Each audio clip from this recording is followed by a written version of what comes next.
Good evening. Welcome to this meeting of Westminster's Mayor and County Council. Council meets here at City Hall on the second and fourth Mondays of every month.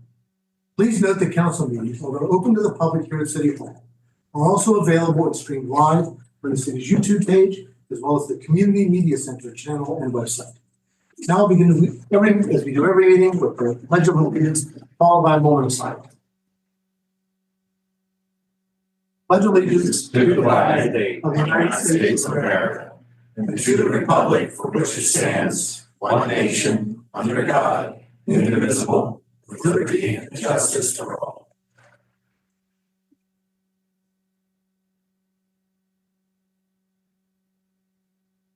Thank you.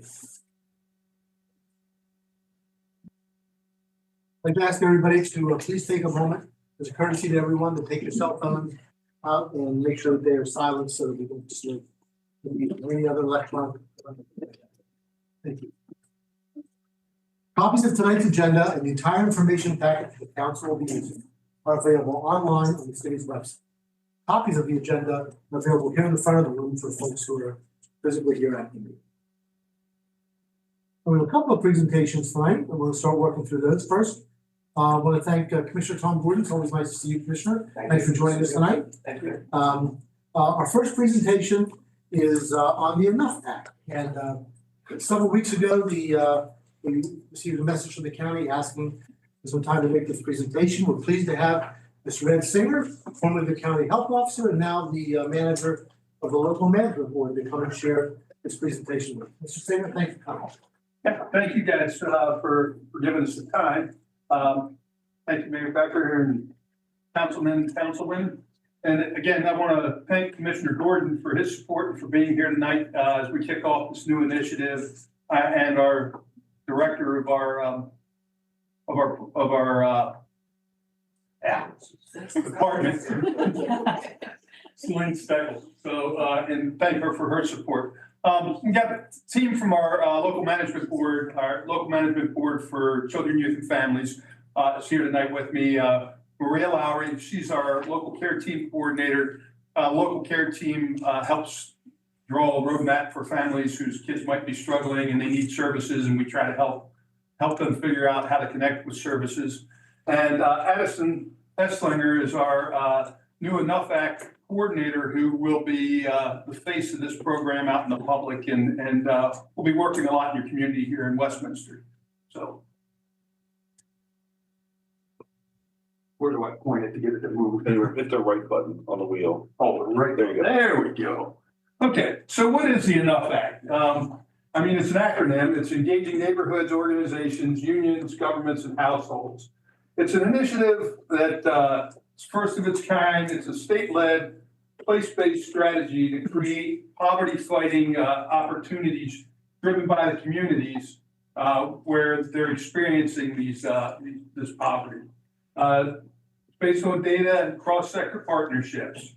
Enough will surge resources in the neighborhoods that have been disproportionately impacted by systems and policies that limit wealth creation and economic mobility. Priority of the Moore and Miller administration.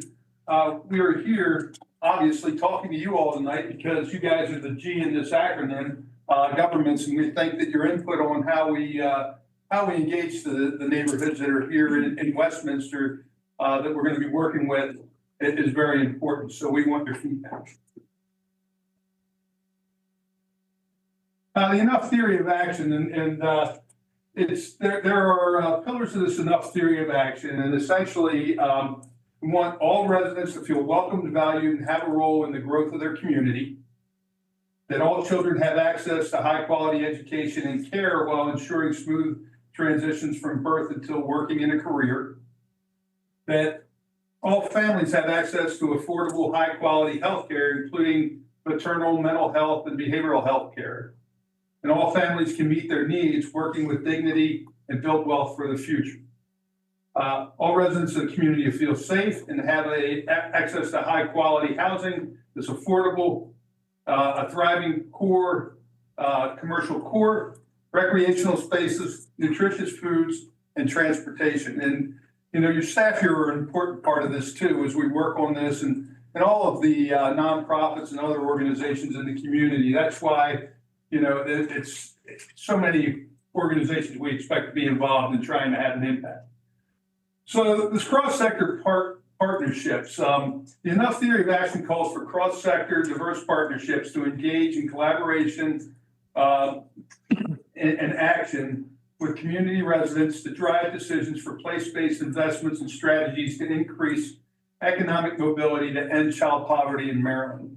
Right now, the LMB is kind of the center of this circle. What we'd really like to do is be able to identify partners. In the act, they refer to a community quarterback, and the LMB is acting as a community quarterback at this point. But we'd really like to identify organizations that really have roots in the community, that they can help come up with solutions that make sense for the community, that already have trust of the community, and we can work with them and be more of an advisor or from that standpoint and have them kind of lead the action within the community where they're already working. So these are the enough results areas. Don't really think I need to say a lot more about those, but you can take a look at those. So we've got a couple of maps, and what we're trying to do, the whole goal of this program is to end child poverty. And there are two areas in Carroll County that we're being asked to focus on. The areas that are darkest blue, which you can see here on the county map, over here in Union Bridge, and then there's this area in Westminster, which we have a bigger map up here that you can see a little bit more clearly. Those are the areas with 20 to 29% child poverty in Carroll County. The areas that are lighter green, they're 10 to 19%. So there are some pockets of higher poverty in other parts of the county, but these are the two areas that we've been asked to primarily focus on as we're doing this. So the area in Westminster, and if you have time, or we can even leave this here if you want, we can talk about this more. This is the census tract that's been identified, and it's a census tract in Westminster, and it essentially runs from Kate Wagner Road. And this map almost seems upside down to me because as you're coming into the city, we're going from bottom to top, but that's north. Starts out here at Kate Wagner Road by Friendship Valley Elementary School, runs out here to Main Street and down to Route 27 as far as the census tract is concerned. And what I like to tell people is, I don't know that poverty neatly follows the census tract. And where we feel like we'd like to have your input, if you want to go up here and draw on the map and show us an area or a neighborhood you think has high poverty that's, maybe contiguous to this, but it's not in the census tract, we probably want to focus on those areas. But there's also areas like over here towards Friendship Valley Elementary School where we probably don't need to pay as much attention because there are large houses out here. Even the school itself is not, they don't have a lot of free and reduced meal students. So we kind of would like your input on where we need to focus. It's probably Bishop's Garth and those places. And we kind of already have an idea in our head that we need to extend this down Pennsylvania Avenue, down by St. John's and down in the area that's around there. But there might be other neighborhoods that you think we should focus on as well. The Westminster map's a little complicated for us because as we talk about partnering with schools and things of that nature, there are 3 different elementary schools that are in this census tract. There's 2 different middle schools and 2 different high schools. So it's, we're in Union Bridge, we've got 1 school to deal with from elementary, middle, and high. It's a little more complicated here when we want to work with the schools and the junior centers because there's a number of different schools, but probably Robert Moten and Cranberry Elementary that we'd be focusing on and the Winters Mill High School, East Middle. Yep. So one of the things that I want to point out here is, according to the census data, we have a childhood poverty rate of 28.5% in the census tract. And I think if we drew our own tract around this and we took in these areas and we eliminated these areas, we'd probably be up over 30% because it's just, census tracts are census tracts, but I kind of just doing the work that we do, we kind of know where some of these poverty areas are. But again, we'd like to get your input as to where you think we ought to be focusing. The difficult part about this is as well, though, is 80%, more than 80% of the children that are identified as living in poverty are Hispanic or Latino, identify as being Hispanic or Latino. And that's going to be really tough for us right now because I know that the city of Westminster and your staff have worked really hard to build good relationships with the Latino population, but trust of government agencies right now with the Latino community is going to be difficult, and that's going to be an obstacle that we're going to have to work to overcome. And that is, you know, we're going to try to make a difference in poverty here in the community. So we've got, one of the things we want to do is we want to do an assessment. First phase, this is the first phase of it, not just about assessing the community because we want to do something about it, but our first phase is to go out, do an asset map and do an assessment of the community. And we need to engage people in the community, bring them together and have them give us our input about what the community needs and what should be done to help with economic mobility within the community. The LMB's always done this kind of work, but the difference here, what we're doing under the Enough Act, is we're focusing on specific communities that have high rates of poverty as opposed to focusing on the county as a whole. We're going to come up with a plan for the whole county, but we specifically want to concentrate on a couple of communities, and we need your support in helping us engage those communities. So how can you help? And this is the biggest piece. There's a lot of things you all can help us with. You talk to us about who we should engage with, who currently is working within the community that we ought to be talking to, you know, how we should engage people in the community. We've got a number of ideas, but we want to hear from you as to what you think good ideas would be. How can you get community members to come out and to give us their feedback? And where should we meet with people?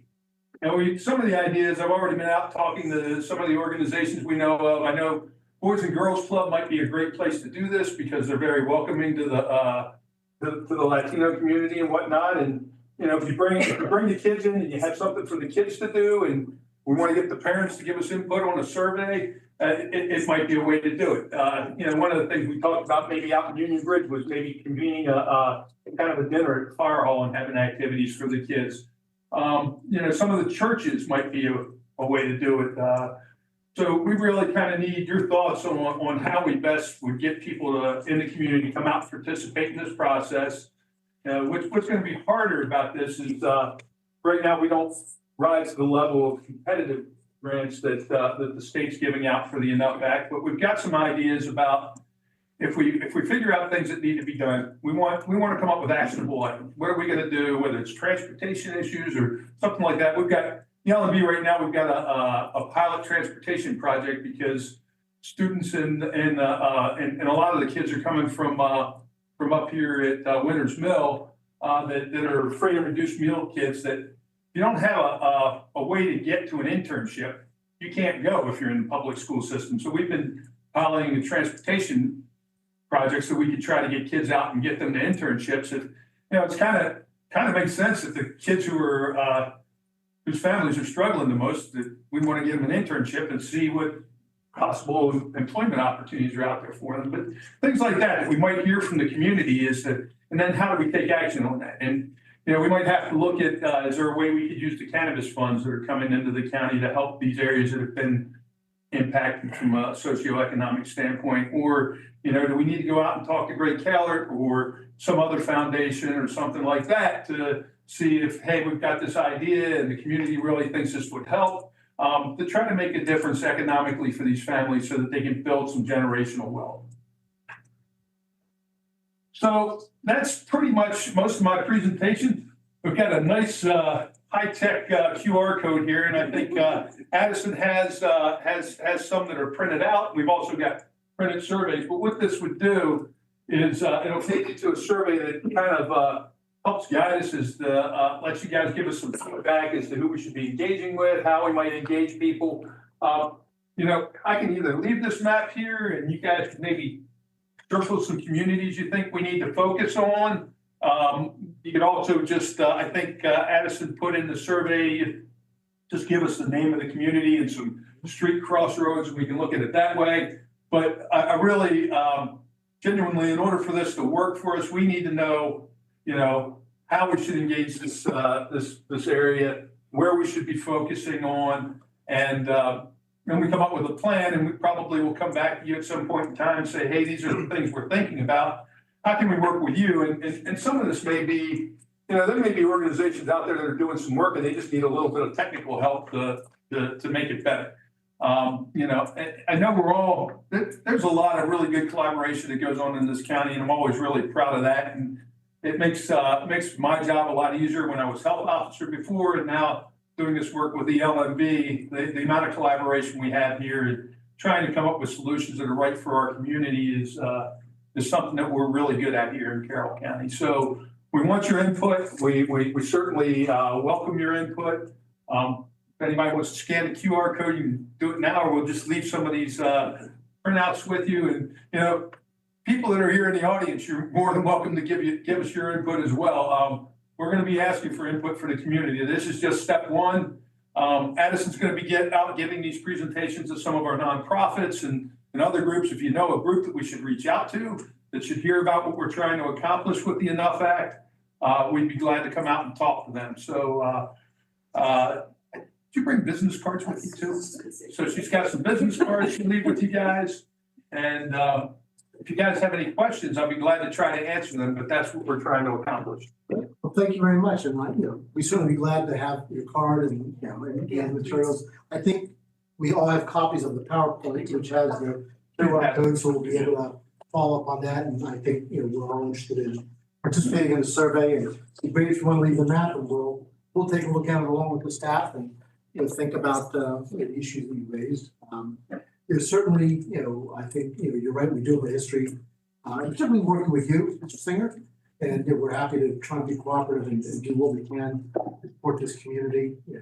We certainly understand the challenges that are faced here, and some that are particularly acute at the moment in terms of doing some outreach. So we're glad to try and do what we can there as well. Anybody have any questions for Mr. Singer?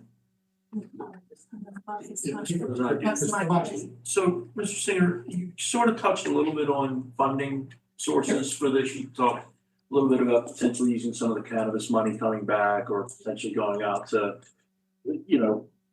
philanthropy in the county. Is there county money or state money that's behind this to start with, to pilot it, or? So we haven't gotten to our communities don't, there's certain thresholds you have to meet in order to be eligible for the state competitive grants right now. And we don't meet that threshold. Governor Moore's goal is to eventually have all the communities that are identified as high poverty being eligible for these competitive grants. I think that's wishful thinking. And so I think what our thought was, and I'll tell you, I'll be honest with you, when they first said, we're going to give you this money to go out and engage the community, my biggest concern is, well, I don't want to go out and raise people's expectations that we're going to do something and then not do anything. Exactly right. So we're gonna spend time trying to figure out what we can address, and we're gonna have to work hard to figure out how to, whether it's, it may be that we fund some programs over at CCYSB. And maybe they're not reaching some of the population we need them to reach, for instance, as the LMB. And maybe maybe we need to talk about redirecting some existing resources.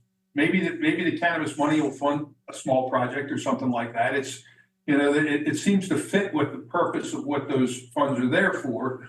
That's something that's going to have to be discussed, and ultimately, elected officials are going to have to weigh in on decisions on how that would be used.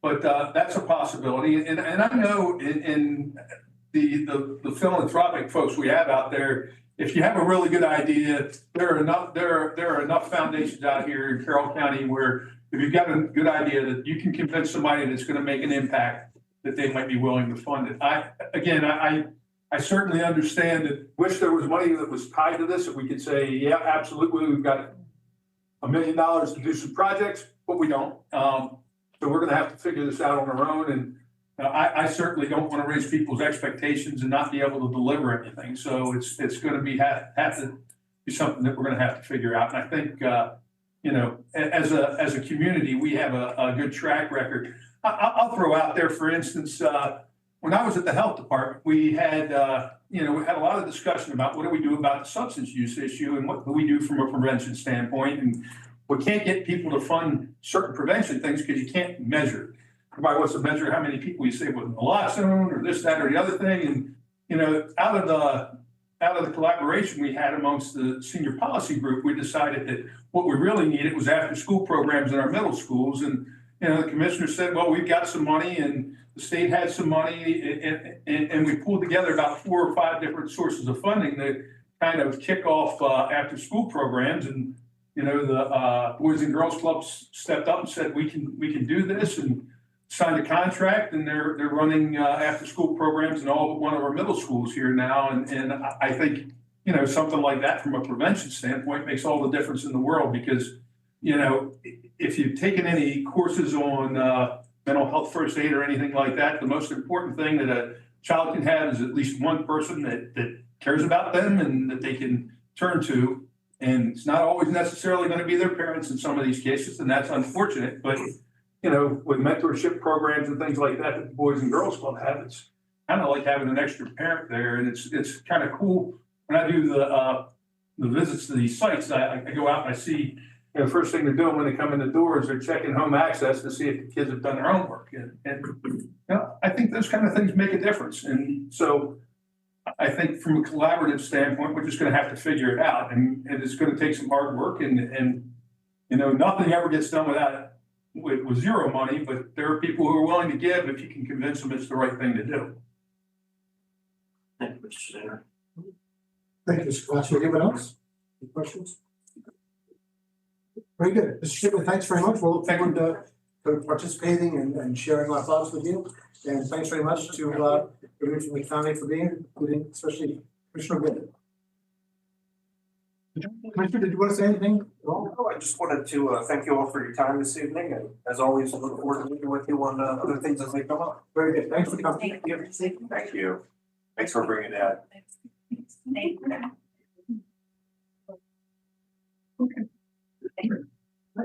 Lots of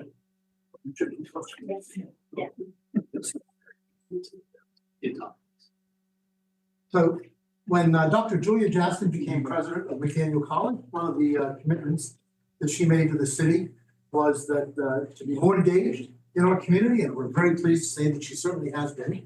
And one of the promises that she made was that she would try to send a member of her senior staff every council meeting to share with us a little news of what's going on at the college and take back to her and to the rest of the senior staff what they learned at the council meeting. So tonight, we're very pleased to have Dean Vicki Mazur with us to play that role. So Dean, thank you very much for coming. Thank you so much. I won't take much time, but I did want to stop by. I was here about a year ago as one of the members of the President's Council and provided an update on where we were with some new program development. So a year later, I wanted to give a little bit of an update. As you know, one of our pillars in our strategic plan is community partnerships, and part of that is developing programs that not only work toward meeting workforce needs here in this community, but also in terms of how we are fulfilling our role as an educational partner in the community. So some of the programs that we have launched and or will be launching, one is our nursing program that I'm sure you've heard about and read about in our partnership with Carroll Hospital. That program is going forward very nicely. We admitted our first cohort of students in fall 2024. We are in our second recruitment cycle, and we're really just very happy about the partnership on how this program model is actually going to be developed. We have signed our agreement with Carroll Hospital to renovate 3 West inside the hospital for our educational facility. So it will house classrooms, simulation labs, skills labs, faculty offices as well. And that construction begins hopefully in the next couple of weeks. So we will find ourselves in about 7 or 8 months in a position to actually move into that facility. The other programs that we've launched are early childhood education, and I was extremely interested to hear about what Mr. Singer was presenting, because one of the ways we can address poverty is early childhood education and early intervention. So we were able to get approval for and launched our early childhood education program that actually provides a program to prepare teachers to work in PK pre-kindergarten classrooms, both in public schools and in the community. So our work in developing partnerships to do that will actually begin now as well. In addition to that, we are launching a speech language pathology program, a master's in speech language pathology and a master's in occupational therapy. We've hired the leadership of both of those programs and have submitted, I believe, if not already submitted, but close to submitting drawings for renovation of Merritt Hall to house those programs. And of course, that model is also built on development of partnerships. One of the largest growing areas of need in our public school systems particularly is speech language pathology and occupational therapy and those kinds of services.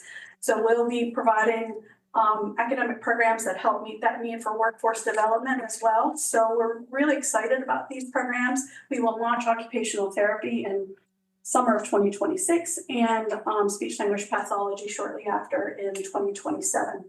So we are on track for those things. The other thing that I would update you on is a large construction project that we have going on right now in our library, where we are renovating our library to create more of a hub and a learning commons for our students, where students will get support services for across the board, not just library support, but also support in advising and mentoring, tutoring, and those kinds of services that our college students need and want.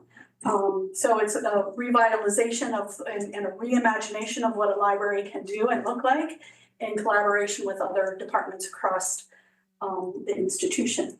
So we have a lot of other things happening, but you will hear about those in the upcoming months when we have other folks join you. But if you have any questions, I'm happy to answer them. Great, very good. Thank you, Dean. Any questions for Dean Mazur? All right. Thank you very much for joining us. We appreciate it. It's always great to hear what's happening up on the Hill. Great, Thank you. thanks. One last introduction I'd like to make. We're very pleased to have with us tonight the field representative for senior U.S. Senator Chris Van Hollen, Mr. Robin Summerfield.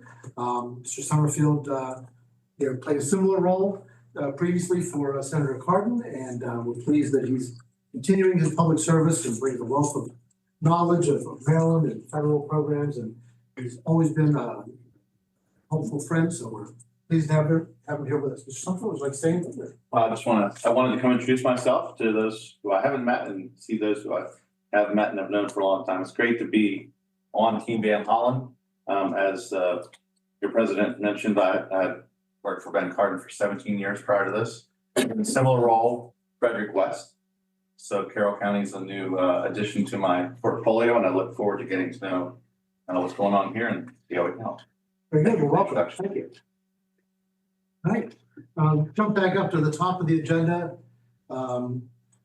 to a statement for the record that I'm required to make about the closed meeting of Monday, January 27th, 2025, in accordance with the General Provisions Article, Section 3-306C2 of the Annotated Code of Maryland, and without objection, it is noted that the minutes of tonight's meeting reflect that the Common Council met in a closed meeting on Monday, January 27th, 2025 at 8:37 p.m. pursuant to General Provision Article Section 3-305B3 to consider the acquisition of real property for public purpose and matters directly related thereto, and B7 to consult with counsel to obtain legal advice. The meeting was closed on a motion by Mr. Cavacci, seconded by Ms. Gilbert, and the vote to close the meeting. Voting in favor were Mr. Cavacci, Ms. Gilbert, and Mr. Hoff. Mr. Van Hoff was absent. Following staff members attended the meeting: Director of Community Planning and Development, Depot, City Administrator Imholz, and City Attorney Levan. The Common Council took no official action during the meeting, and the closed meeting adjourned at 9:35 p.m. Thank you. Next, we have approval of minutes. We have 4 items. We have minutes of the meeting of the Mayor and Common Council on January 13th, 2025, the closed meeting of the same date, the meeting of the council on January 27th, and the closed meeting of the same date. I have a motion to approve the minutes. Motion to approve. Got a motion by Mr. Van Hoff. Is there a second? Second. The second by Ms. Gilbert. All those in favor, please say aye. Aye. Those opposed say nay. The ayes seem to have it, and the ayes have it. and the minutes are approved. Thank you. We have, 3 items on the consent calendar this evening. We have a motion to approve the consent calendar. Mr. President, I'll make a motion to approve the 3 items under the. We have a motion by Mr. Hoff to approve the consent calendar. May I have a second? Second by Mr. Kavachi. All those in favor, please say aye. Aye. Those opposed say nay. The ayes have it. The ayes have it. The consent calendar is approved. Report from the mayor, Dr. Becker. All right, thank you, Mr. President.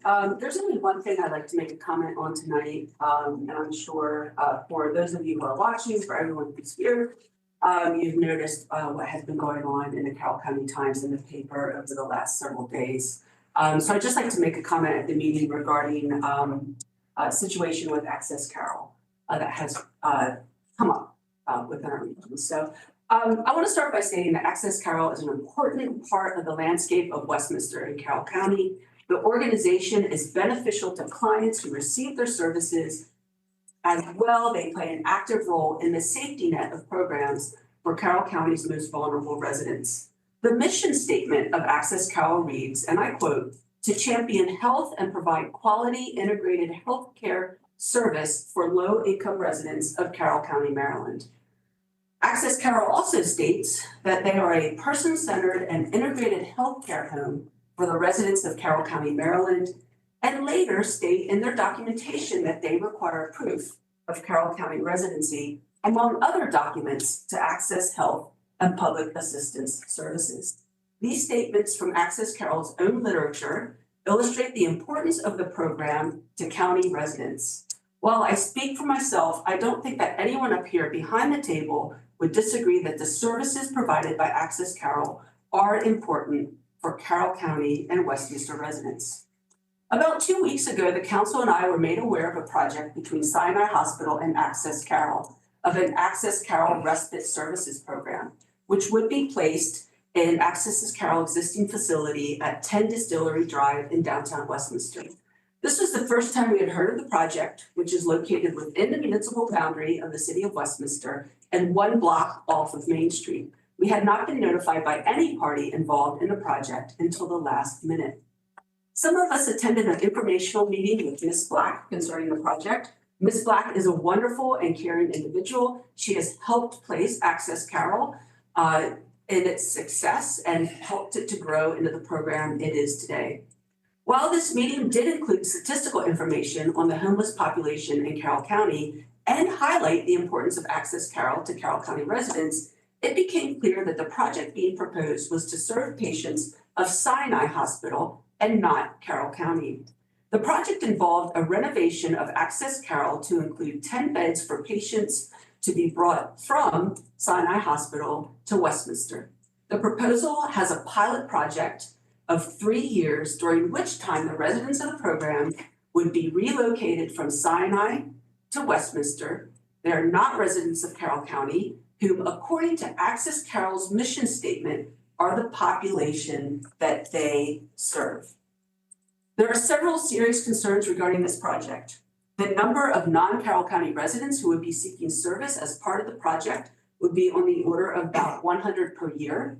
The clients of this program are free to leave at any time, regardless of whether they have someplace to go or whether they decide to remain in Westminster. Resources in the county are stretched thin already, including law enforcement resources from both the Westminster Police Department and the Carroll County Sheriff's Office.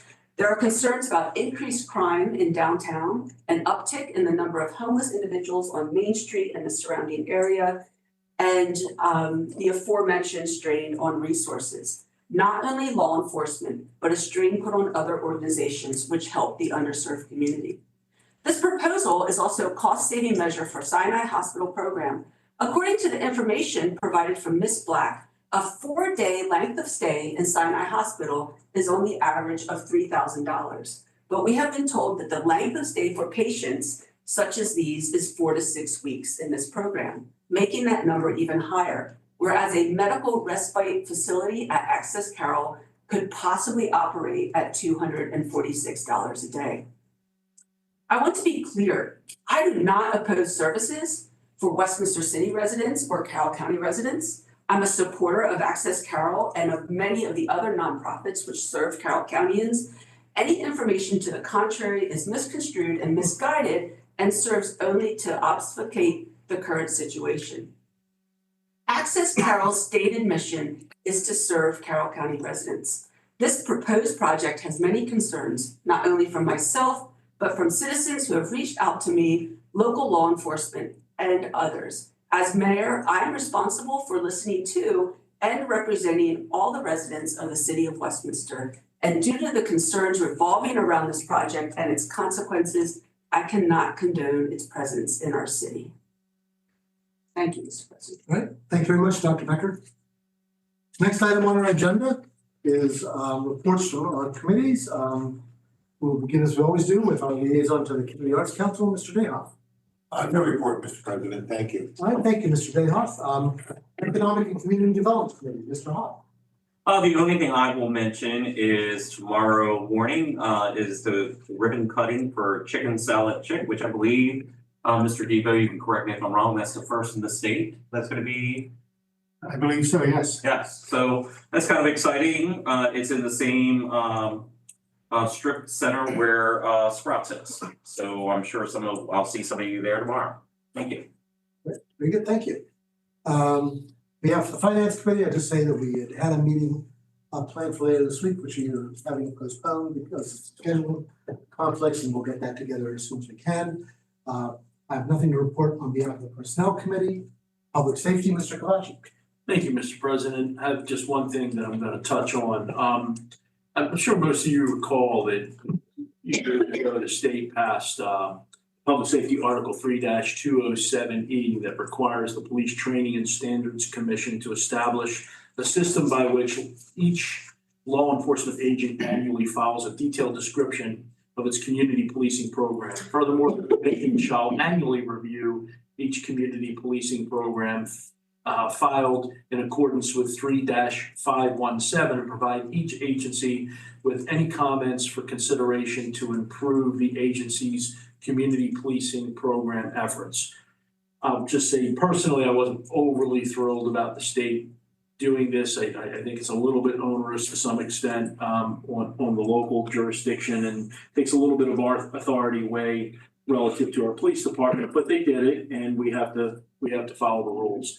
So this year, of course, the chief, as he always does, did what he's required to do and provided all the information to this agency. And I want to read to you the comments that came back from the commission regarding the Westminster Police Department, because I think you're all going to be very proud of this. Your agency's report serves as a wonderful model and clearly demonstrates a strong understanding of the best practices in community policing for an agency and community of your size and demographics. Therefore, no additional comments are offered at this time. You have demonstrated a strong understanding of community policing within your report. Now, obviously, we already all know that. We didn't need them to tell us that, but it's awesome that they did regardless. So I think we're all very appreciative of their comments. And Chief, congratulations. You just continue to do an incredible job. And I speak for everyone here today. We're just incredibly grateful for the work that you and your leadership team and your staff do every day to keep us safe. Thank you. You're welcome. All right, thank you, Mr. Kavachi. Public Works Committee, Ms. Gilbert. I want us to start off my report with a slight clarification. Some of you, either watching us or here in the audience, read an article from the Carroll County Times that reported that we spent $44,770 on salt. That was a little bit inaccurate, so I just want to clarify that. If you would have listened to what I would have said that evening, that I did my report on the last storm, what I said was that we spent $44,770 total on snow removal, not salt. So, otherwise we have a lot of salt in this city. That's just a lot of salt. But anyway, I just want to clarify that for anybody who's wondering why we spend so much money on salt. We don't. Other than that, we're just prepping for the next storm, and we're not going to spend $44,000 on salt. Glad to hear it. Sure. Should I go right into Parks and Rec? Yeah, please do. I don't have any other comment for Parks and Rec other than we're prepping for the upcoming Celtic Canter. All right, very good, thank you. All right, and Technology Committee, Mr. Dale, anything you want to? No reports, sir. Very good, thank you. All right. Now it's time for council comments and discussion. This is the opportunity for council members to share their thoughts or concerns on any other issues that are not elsewhere on the agenda or part of the community report. I'm just gonna take the privilege of starting off myself this evening, as I rarely do, but I wanted to do this one time. Just say I want to take this opportunity to associate myself with the mayor's very thoughtful comments on the respite facility proposed by Access Carroll for location at the Distillery Building here in downtown Westminster. I also have great respect and admiration for the work done for Carroll County and by Access Carroll, and appreciate their good work in our community. That's not in dispute at all. For me, the crux of the issue is that the large majority of those housed in this facility will be people sent to Westminster from Baltimore after initial treatment at Sinai Hospital. This composition of the primary population is projected to continue for at least 3 years, and I believe will last much longer. I don't believe that our community has the resources or infrastructure that one finds in major metropolitan areas that would support such an influx of non-county residents. Nor do I believe that we should involuntarily be put in the position of having to use city resources to manage the consequences of this effort. And so for that reason, I hope that this decision by Access Carroll and the county commissioners can and will be revisited and reversed sometime in the future. That's all I can say on that. I'm going to now turn to Mr. Kavachi. Thank you, Mr. President. I guess I'll continue with the theme related to the Sinai Hospital respite care. And I refer to it as that, not talking about Access Carroll, because the reality is that's what it is. It's being funded by Sinai Hospital. You follow the money. It's all coming from Sinai Hospital. This has very little to do with Carroll County residents. It's really about Sinai Hospital and getting these people up here from their facility into our community because it's cheaper to do it. And I'd like to commend the mayor in her courage. I've been working hard behind the scenes to help dissuade our commissioners from moving forward with this along with other folks. But the reality is the mayor has been the one that has had to be out in front of this, as is the mayor's role typically. But it took a lot of courage for her on this one. This is a tough one, and she had to stand tall and do the right thing. And I'm very proud of her for doing that. I think we all probably are. So I'd just like to commend her on that courage. And I'll finish with this. As chair of public safety, this is an enormous issue on the public safety front. And that's really, for me, the main driving factor is the public safety concerns that coincide with this situation. I listen to 3 people in this county when it comes to public safety. We have 3 experts. And it's just absolutely undeniable that these 3 people are the people all of us should be listening to when we make decisions related to public safety. First and foremost is our chief. He's the most important person that I listen to related to public safety issues in the city of Westminster. Second would be the sheriff. Sheriff DeWeese has overall responsibility for public safety in the entire county. He works closely with the chief related to that. And then tertiary, I would say the state's attorney is the other person we should all be listening to when it comes to public safety, because of course he plays a major role as being the state's attorney. All 3 of them have been unequivocal on their belief that this is absolutely an awful idea and that we should absolutely not be moving forward with it. And if the 3 most prominent, most knowledgeable, most highest level experts in public safety are saying this is a bad idea, I think everyone needs to be listening to them and put a stop to this situation. That's all, Mr. President. All right, thank you, Mr. Kavachi. Mr. Nahon. No report, Mr. President. All right, thank you. Ms. Gilbert. I guess I'm gonna continue the theme. I just wanna make a comment regarding the city's concern in opposition to the location of Access Carroll's proposed respite facility. Given my occupation, most people know that I am an APS worker for the Department of Social Services here in Carroll County. And I can without a doubt attest that Carroll County needs a respite facility to manage and deal with the needs of our aging population. Needs that as the years go by are going to increase. Needs that circle around the homeless person who has nowhere to go after surgery and still needs physical therapy but cannot get it because they do not have a viable address. Needs that go beyond that to a family member needing care for their loved one who they are caregiving for, so that they themselves can have surgery. Lower to mid-income folks do not have that privilege of resources to care for loved ones, and often out of necessity choose to not have procedures or push off their own health and then end up compounding the problems in their family. I could go on for probably hours with stories I personally know. I also know that if anyone is to run a facility like a respite facility, Tammy Black would do a phenomenal job, as we all know.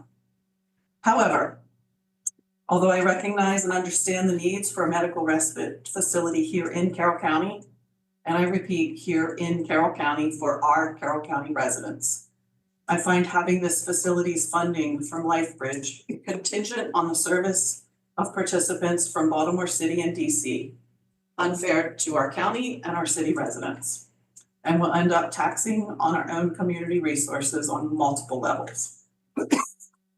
In addition, I find it disconcerting that the city was never contacted to weigh in on the project planning process, a process that has been going on for probably 10 years.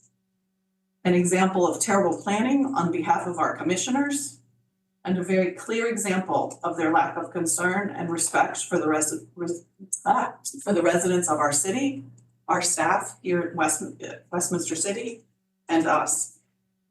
A planning process that has been going on and discussed through 2 different administrations of commissioners. If we were to ask to weigh in on at any time regarding the location of this project, our reaction would most likely be different than what you're seeing here in the last week. I do believe and hope that given the need for this service in our county and the desire of LifeBridge to work with Access Carroll, they compromise for this project that works for our county and our city citizens can be made so that this project can come to fruition. We all want to help people in our county and in our city, but our job as city council and as a mayor is to represent the city of Westminster and our residents and what is best interest of our residents. That's all. All right, thank you, Ms. Gilbert. Mr. Hoff. Not to belabor a point, and a lot of good points have already been made. I will add in, I am 100% behind our mayor in this, and I'm adamantly against this project. Like Councilwoman Gilbert, I'm really bothered by the fact that we found out about this secondhand, that we were never approached by our county commissioners regarding this project, even though it's in the heart of our downtown, nor were we approached by Access Carroll about this project. And this has huge public safety implications. If I remember correctly, my sons work at a local church. There was a pastor that was assaulted over the summer, and I believe that person was a homeless person. I believe they were out of Baltimore. And also we've been talking for years, making a lot of efforts regarding our water reuse, about economic redevelopment, and about downtown being a priority. And all of this is incredibly unhelpful to that mission. We are not alone with this, as Councilman Cavacci mentioned. The sheriff is in full support of our opposition to this and is opposing it as well. The state's attorney, Haven Shoemaker, is opposed to this. And as I shared with you all today via email, our entire state delegation has wrote a letter to the county commissioners in opposition to this. So I think it's very interesting when you have the entirety of the Westminster City Council, the sheriff, the state's attorney, and our entire delegation all stating the same thing regarding this project and being opposed to this project. So I hope that the county commissioners actually listen to what the city of Westminster is saying and actually care about what is in the best interest of our citizens within the city of Westminster. Because I would argue that if they did, they would realize that's in the best interest of not only the city, but all of Carroll County. Thank you, Mr. President. Great, thank you, Mr. Hoff. Right, move on now to ordinances and resolutions. We have one item for this evening, adoption of ordinance number 2024-09, tobacconist and vape shop text amendment. An ordinance of the Mayor and Common Council of Westminster, under Chapter 164, zoning and subdivision of land, the city code to amend Article 1, general provisions to add definitions of specialty shop, tobacconist, and vape shop.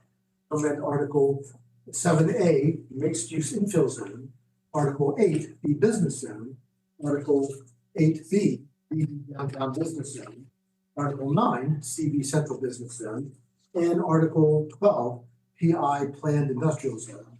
To add tobacconists and vape shops and permitted uses. Amend Article 11A, NC neighborhood commercial zone, add vape shops as a permitted use.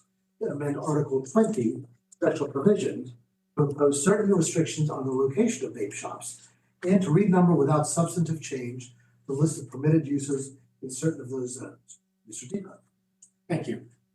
Just quick background, again, on January 13th, 2025, the Mayor and Common Council held a public hearing on the ordinance, and they closed the public hearing and subsequently continued the case to the January 27th meeting. However, on January 16th, 2025, the Department of Community Plan Development received a zoning determination request from Norman Ashgar. This is the individual that opened the business at 279 East Main Street without obtaining proper approvals, which is a concern with not only the city, staff, but council had questions about that as well.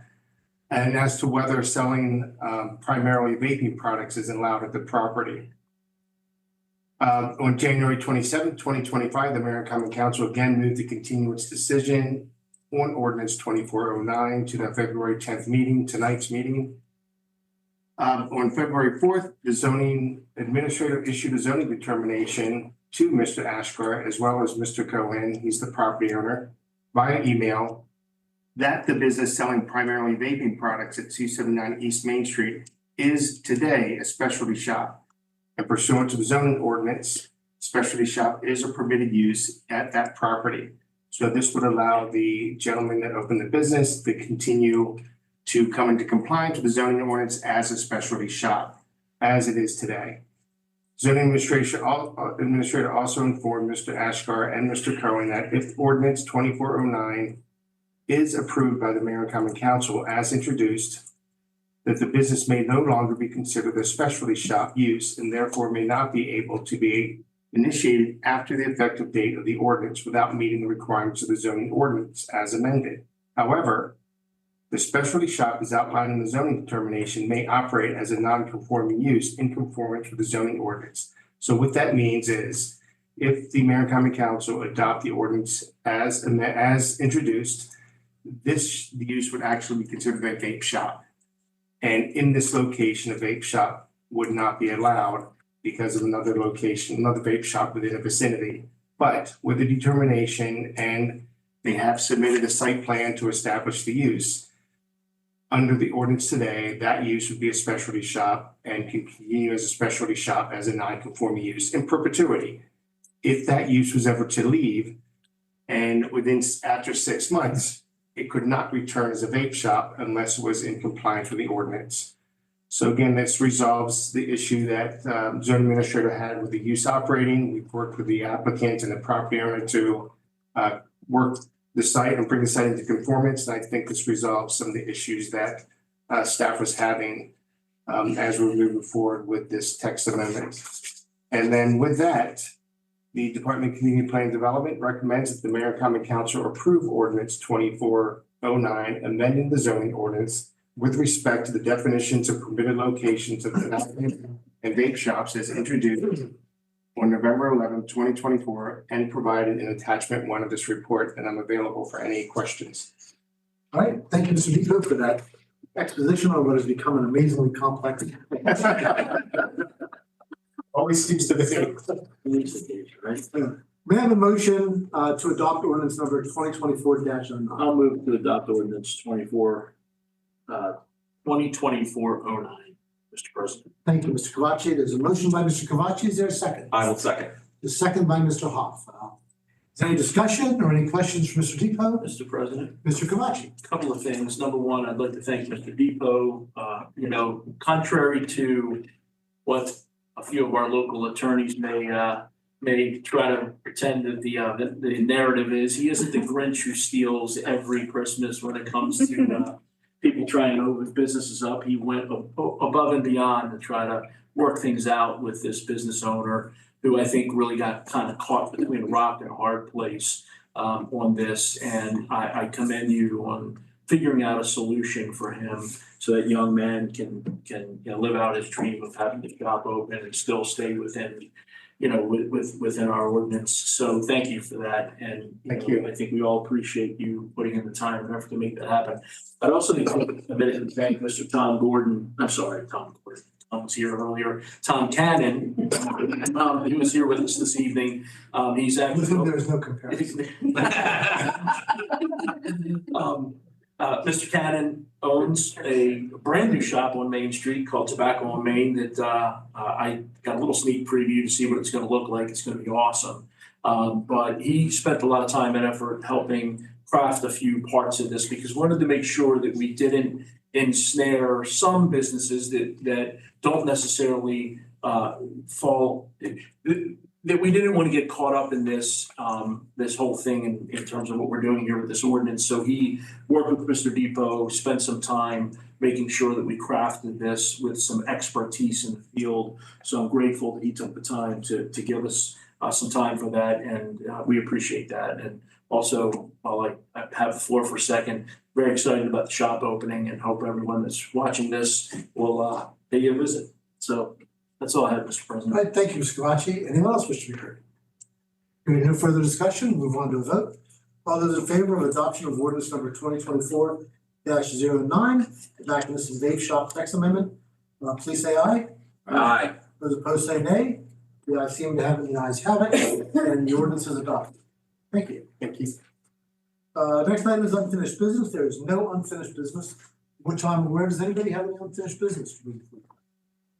Hearing none, we'll move on to new business. We have one item of new business. And for that, I will turn to Mr. Kavachi. Thank you, Mr. President. I would like to make a motion that the Common Council adjourn to a closed meeting on Monday, February 10th, 2025, at the conclusion of this regular meeting, in accordance with the general provisions article of the annotated Code of Maryland 3-305 subsection B3 to consider the acquisition of real property for a public purpose and matters directly related thereto, and subsection B7 to consult with counsel to obtain legal advice. Thank you, Mr. Kavachi. Is there a second to Mr. Kavachi's motion? Second. The second by Ms. Gilbert. All those in favor, please say aye. Aye. Those opposed say nay. The ayes seem to have the ayes have it. I note that the council will not return to the regular session at the conclusion of the closed meeting. Next item is departmental reports. Mr. Depot, I understand you're going to lead us through those tonight? Yes, thank you. And I will start with Director Gruber and Recreation and Parks. Good evening. Thank you so much. Just one particular item of interest I'd like to report in on tonight. The Recreation and Parks Department is thrilled to announce that we will finally be bringing a 5K run back to our Flower and Jazz Festival. We have not been able to offer this run as part of the festival since 2018. And so we are staffed at full capacity in the department, and we are happy to be able to bring this back to our citizens. We've had many requests for this to come back onto the festival day from moms and daughters and sons and families that had made it a tradition. So what is really exciting about the race this year is it will be a Mudders Day 5K, and we will have a 1 mile mini mudder for children 10 and under.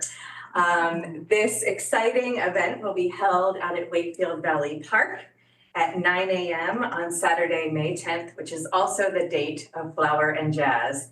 And so we are busy planning the obstacles that will be contained within the course, and also creating and actually figuring out where we can make the best mud for this event. So we are certainly excited. We have registration opening on Friday, February 14th. And we hope that the community will embrace this exciting new endeavor from your Recreation and Parks Department. And that concludes my report, unless there are any questions. Mr. President, I can assure you, I've got some grandchildren that can help you find some really good stuff. But they seem to be able to find it anywhere they go.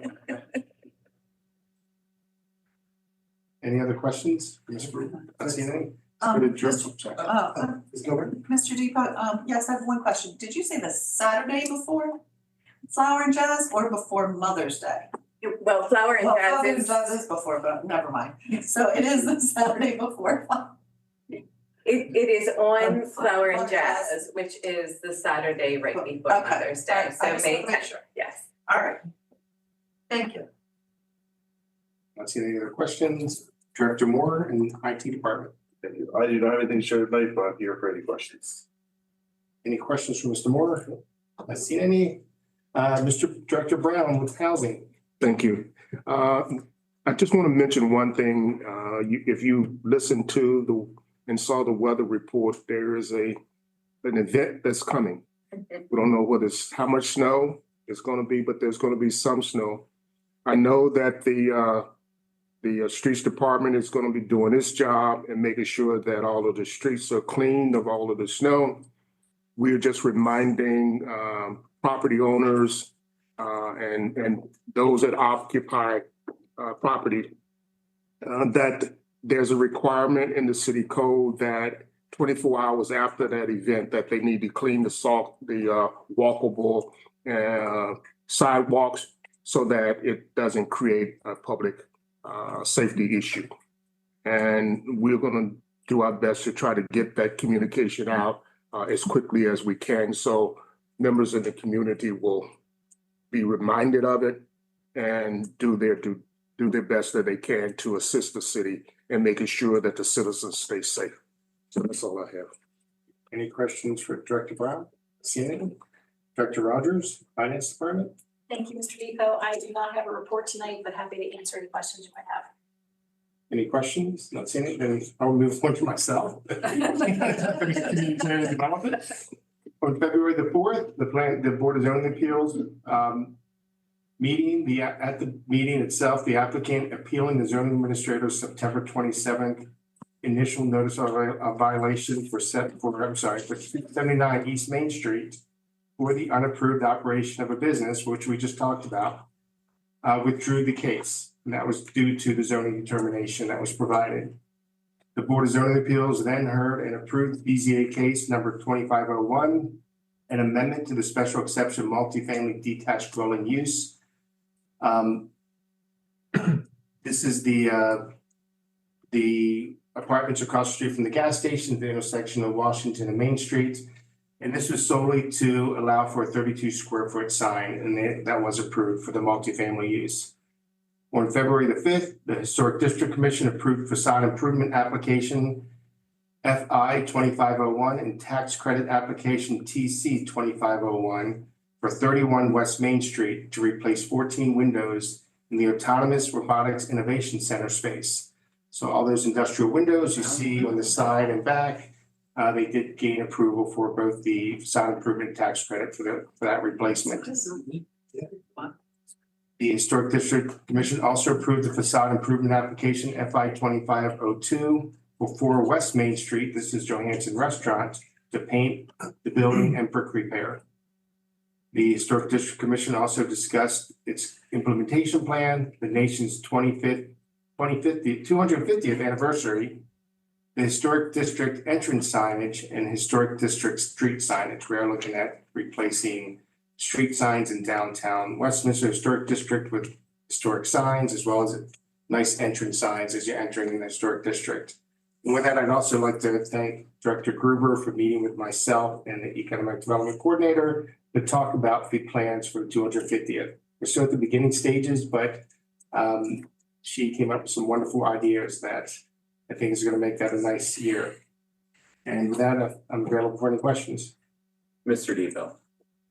With the BZA regarding the sign, Were you satisfied with the kind of sign that was approved? Because I think there were discussions that that sign should be more of a property marker than just purely advertising. That's correct. So because the sign is for the special exception use, the sign itself has to be predominantly for the special exception use, and that being the multifamily building.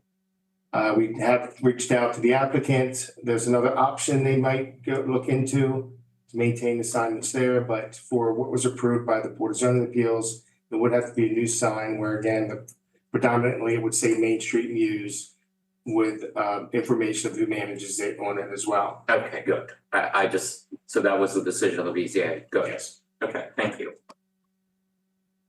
And thank you for your work on that too. Any other questions? Not seeing any. Police Chief? Good evening, Mayor and Council. Just two quick things. One, our new certified lateral officer starts tomorrow and gets sworn in tomorrow afternoon.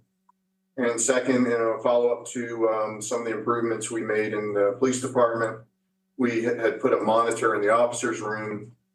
Sergeant Ecker took the lead on our behalf, worked with IT and our communications supervisor to have a CAD interface displayed there, which that's the computer-aided dispatch.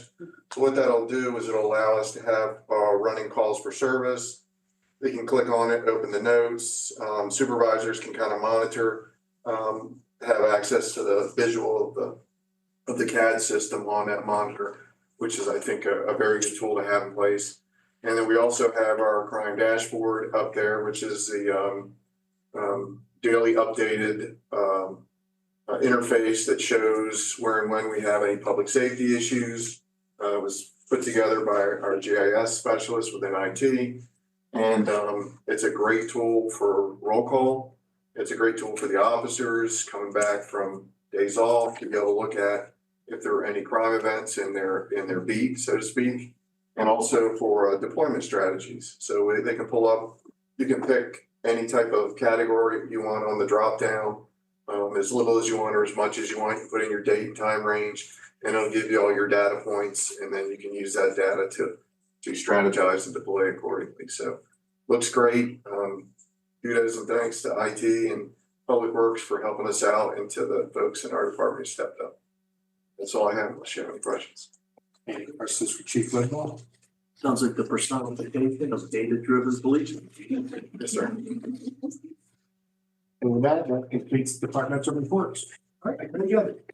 Thank you, Steve. The final item on our agenda, the citizens' comments, where we invite the public to address the mayor and council on any issues that pertain to tonight's agenda or any other city issue. For citizens not attending the public meeting, we invite you to send us your comments or concerns via email at comments@westminstermd.gov. All comments received by email will be shared with the mayor and council. We ask commenters who contact us by email to also please include their address and phone number with their comment. Now invite comments from anyone who's present here this evening. Would anybody like to be heard? If so, please give us your name and address for the record.